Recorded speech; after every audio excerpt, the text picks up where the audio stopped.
భగవద్గీత సర్వ మానవాళి కోసం. నవమోऽధ్యాయః. అహం హి సర్వయజ్ఞానాం భోక్తా చ ప్రభురేవ చ న తు మామభిజానంతి తత్వేనాతశ్చ్యవంతి తే.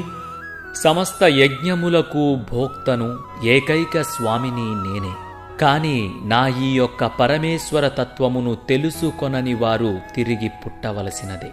శ్రీకృష్ణుడు ఇప్పుడు దేవతల ఆరాధన చేయటంలో ఉన్న లోపాన్ని ఇక్కడ వివరిస్తున్నాడు. పరమేశ్వరుడైన భగవంతుడు ఇచ్చిన శక్తి వలన వారికి భౌతిక వరాలను ఇచ్చే సామర్థ్యముంటుంది. కానీ వారు తమ భక్తులను జనన మరణ చక్రం నుండి విముక్తి చెయ్యలేరు. వారు తమ దగ్గర ఉన్నవి మాత్రమే వేరే వారికి ఇవ్వగలరు. దేవతలు కూడా సంసార చక్రము నుండి విముక్తి కానప్పుడు వారు తమ భక్తులను ఎలా విముక్తి చేయగలరు? అదే సమయంలో ఎవరికైతే సరైన జ్ఞానం ఉందో వారు తమ సంపూర్ణ భక్తిని భగవంతుని చరణారవిందాలయందే సమర్పిస్తారు. మరియు వారి భక్తి పరిపక్వత చెందినప్పుడు వారు మర్త్యలోకాన్ని దాటి దివ్యధామానికి చేరుకుంటారు.